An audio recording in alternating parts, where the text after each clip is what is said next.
Revenir aujourd'hui parler avec vous, c'est parce qu'il y a des retombées déjà qui commencent déjà contre le régime. C'est pas peut-être visible aux yeux des Camerounais lambda au Cameroun sur place.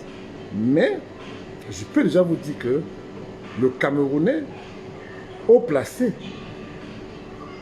comment j'ai senti les retombées et la violence qu'ils ont utilisée contre les Camerounais. Vous savez, tous ceux qui ont eu le me connaître, qui ont eu le privilège de me connaître, de rencontrer, savent que je suis un homme de paix. Je prends la paix au Cameroun.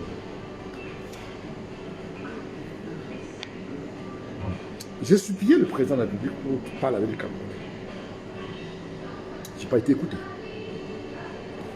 Alors je vais vous donner déjà d'emblée les retombées de ce qui se prépare et ce qui se passe déjà.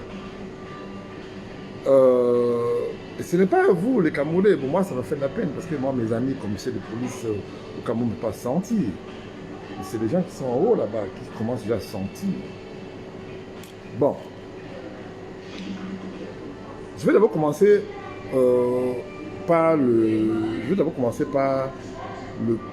président de la République. Ce qui se passe à l'heure où je vais aux Nations Unies. Et quand je vais dire ce que j'ai dit, je mets le ministre des Affaires étrangères camerounais de sortir et porter un démenti. Je lui produis toutes les preuves et même la vidéo. Je veux le dire aujourd'hui. Je dis encore et je pèse mes mots. Moi, c'est le prince Joya. Si le ministre des Affaires étrangères sort porter un démenti, ce que je vais dire aujourd'hui, je sors la vidéo. Je balance sur la toile. On n'est plus là pour s'amuser. La question est finie. Bon, voilà ce qui se passe. Vous avez suivi au mois de mars, où j'étais embassier, on n'est pas dit calomnie, propre famille. Parce que j'avais parlé de quelqu'un qui n'était plus de ce monde. Je n'avais pas cité le contemporain. Mais on a dit que j'avais dit que le président Paul était mort. C'était pas. Moi, je ne suis pas celui qui va sortir d'abord. Je suis un musulman pratiquant, donc je prie 5 fois par jour. Donc je ne peux pas souhaiter la mort de quelqu'un. Donc voilà, qu'est-ce qui se passe? C'est que aujourd'hui, ce qui se passe. Pourquoi je suis venu aujourd'hui pour parler? C'est parce que je dis encore, je répète encore une fois de plus que je mets le ministre des Affaires étrangères au défi de sortir porter ce que je vais dire aujourd'hui. Parce que ce que je vais dire aujourd'hui est trop grave. Et le ministre des Affaires étrangères est au courant de ça. Voilà, mes chers compatriotes, mes chers frères et sœurs, qui de temps en temps me font l'honneur de me suivre de temps en temps. En tant qu'un patriote, en tant que quelqu'un qui aime bien son pays, le pays qui m'a vignette, qui pratiquement n'a pas fait grand chose pour moi, mais je peux plutôt dire que c'est mes parents qui ont fait de moi ce que je suis aujourd'hui. À savoir, je suis un roi des Bamou, qui est mon père. C'est lui qui m'a envoyé à l'Occident. Ce n'est pas le gouvernement camerounais. Donc je n'ai jamais travaillé pour le gouvernement camerounais. Donc je n'attends rien du gouvernement camerounais. Je n'attends pas un poste ministériel ou une nomination quelconque. Donc je ne suis pas celui qu'on peut accuser au Cameroun qu'il a volé l'argent du gouvernement. Il peut y avoir comme partout d'ailleurs. Mais ce que je vais dire aujourd'hui,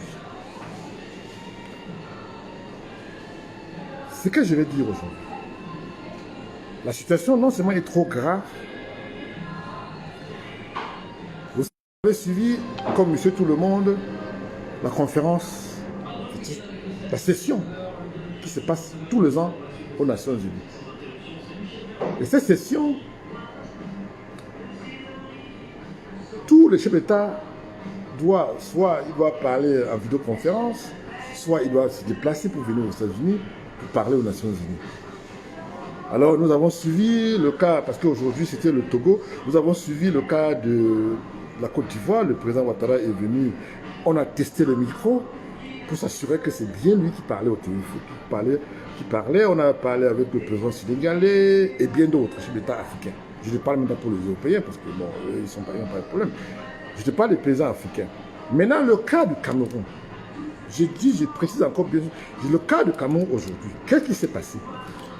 Le gouvernement camerounais a refusé, ne voulait pas faire ces conférences, vidéoconférences. On a proposé le Premier ministre. Les Nations Unies a refusé. On a proposé le ministre des Affaires étrangères, les Nations Unies a refusé. Parce que ça n'a rien à voir. C'est le chef de gouvernement et le chef d'État qui doivent parler aux Nations Unies. Et qu'est-ce que le gouvernement camerounais a fait? Le gouvernement camerounais est parti à faire enregistrer, comme ils ont toujours l'habitude de faire un enregistrement pour vouloir passer aux Nations Unies comme la conférence, comme si c'était pour qui parlait. Les Nations Unies a refusé. Ils disent qu'ils veulent Paul Biya en direct. Ils veulent que Paul Biya vienne en direct, en vidéoconférence, en direct. Pas le Premier ministre, pas le ministre des Affaires étrangères. La vidéo a déjà été enregistrée par le gouvernement. Le gouvernement, la Nations Unies a refusé. Alors, bon, il y a beaucoup de choses maintenant qui se disent en privé, que beaucoup de vous, Camerounais, lambda, ne peut pas communiquer. Je ne sais pas. Qu'est-ce qui se passe?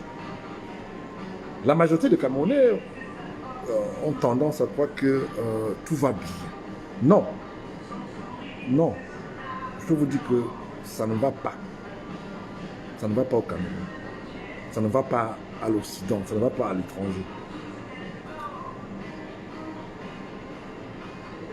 Donc, moi, j'ai passé mon temps à interpeller le président de la République parce que je me dis qu'il est le président officiellement élu comme la Cour constitutionnelle a proclamé, je crois, l'année dernière. En 2018, je crois. Mais je me rends compte que il y a plusieurs options. Soit le président Paul Biya a des problèmes, comme les gens de son âge. Ce n'est pas un crime pour peut-être s'adresser aux Nations Unies.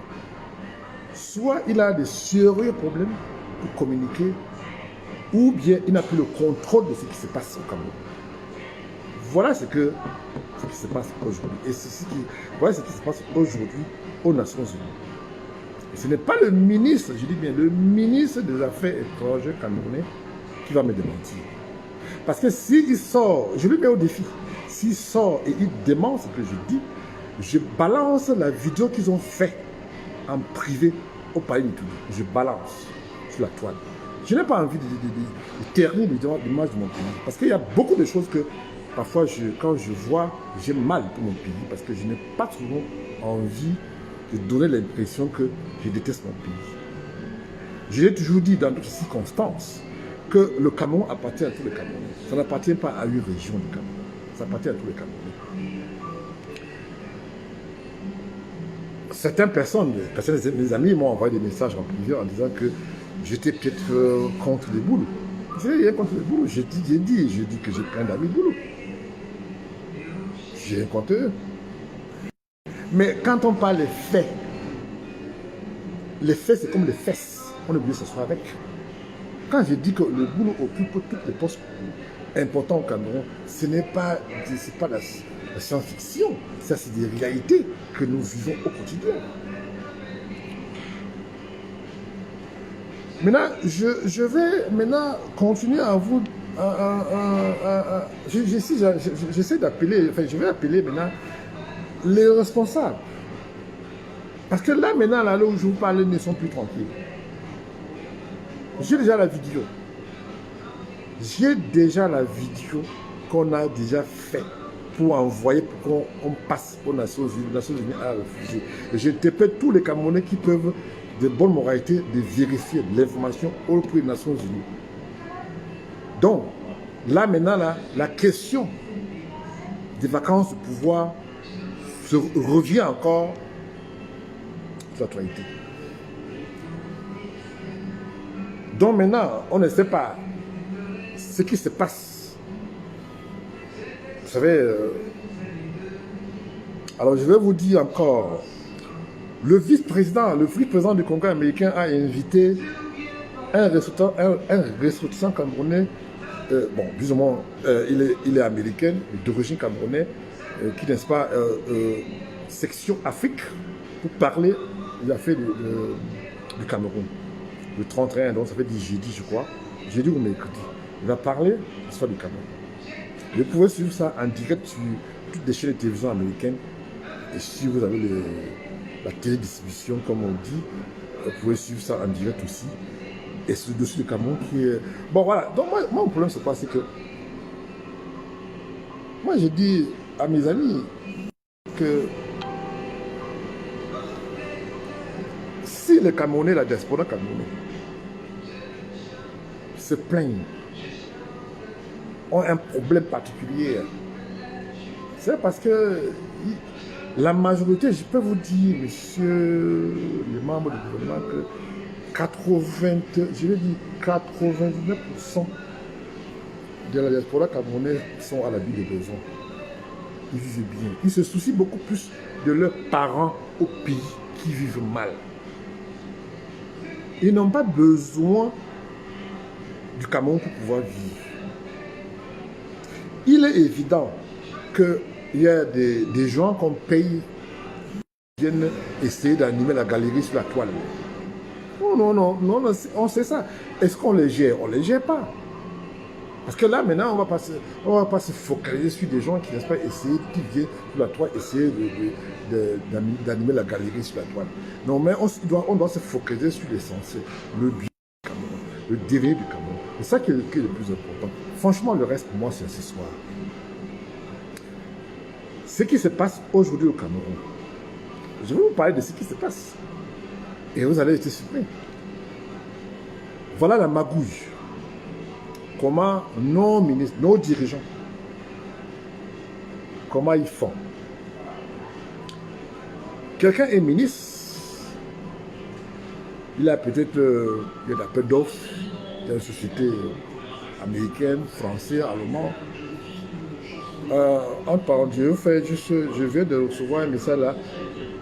L'Allemagne vient au jour d'aujourd'hui interdire toutes les ressortissants allemands d'aller au Cameroun.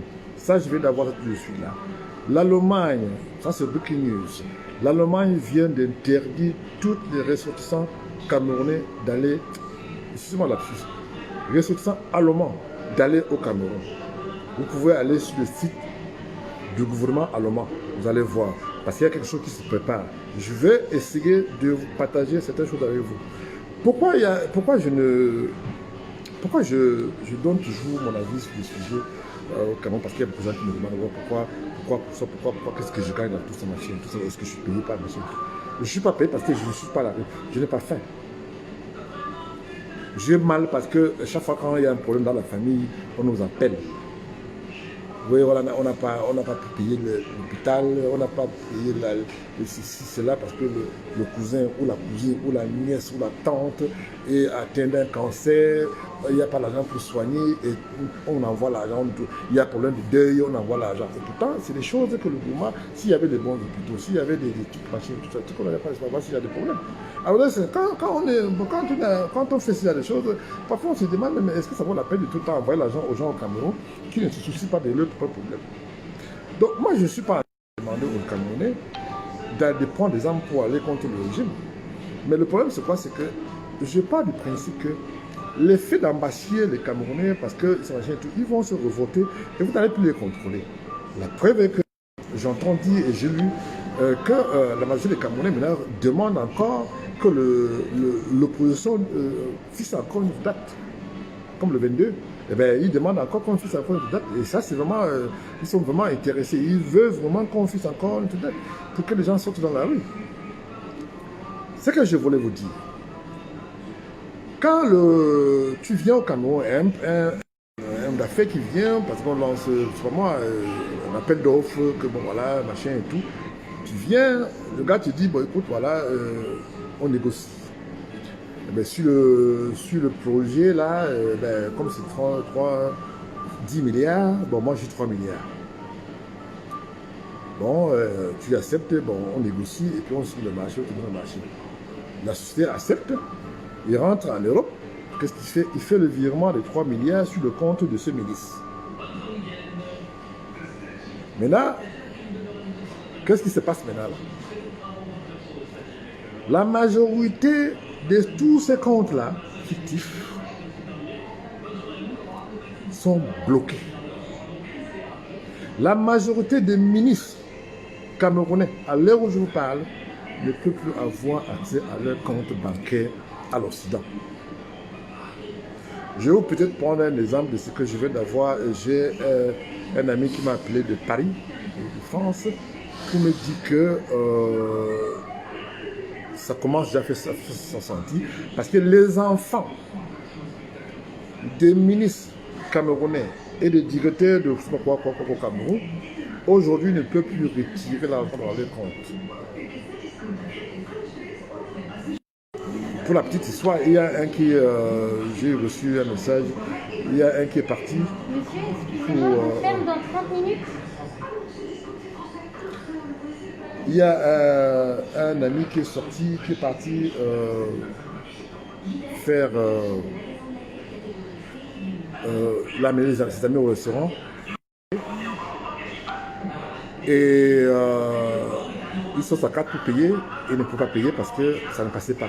Il avait au moins 3-4 différents comptes bancaires. Ça ne passait pas. Alors il s'est rendu compte que le compte a été bloqué. Et beaucoup de ministres camerounais qui ont des comptes en Europe commencent déjà à sentir. Voilà ce qui se passe maintenant.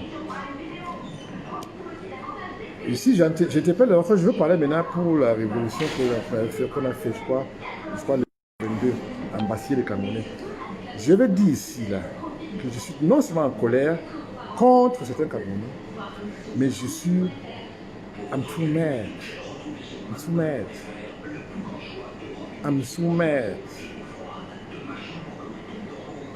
Those guys that was doing crap.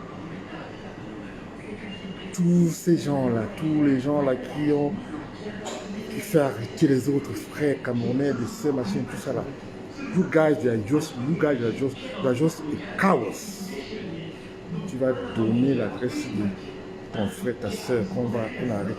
Tous ces bensiquineurs de mon œil, je vous emmerde. Excusez-moi là, excusez-moi. Je n'ai pas pour l'habitude, excusez-moi, je n'ai pas pour l'habitude de parler comme ça, mais j'étais sidéré. I was too mad. I can't say anything. I can't say a word. I can't believe this. In Cameroun. J'ai vu comment on arrête ceux qui ont marché. Les Camerounais, hein, ce n'est pas les policiers, pas les policiers qui ont marché, qu'on a arrêté. Mbassi, Tabassi, Camerounais. Voilà ce que nous vivons au Cameroun. Je vais tout simplement dire que ce qui me désole aujourd'hui, c'est le comportement de nos forces de l'ordre.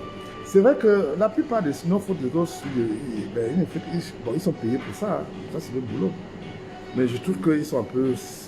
La violence, c'était quand même un peu trop. C'était quand même un peu trop. Et non seulement j'ai mal, mais je pense que bientôt,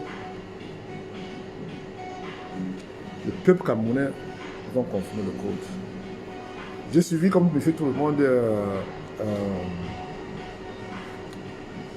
un agent de SDF, où il voulait justifier que ce que Kantou fait, le président Kantou fait, c'est son combat depuis.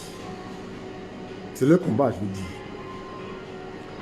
Mais nous savons tous que c'est des vendus. Ils ont vendu leur dignité aux chiens, ce que je peux dire. Donc je voulais vous entretenir aujourd'hui pour vous dire que non seulement la situation est trop grave, et puis les avocats sont en train de se battre pour trouver une solution pour libérer tout ce qu'on a arrêté, qu'on a amassé. J'ai très mal. Donc, je vous reviens dans 3 jours. À très bientôt. Merci. C'est ce grand principe.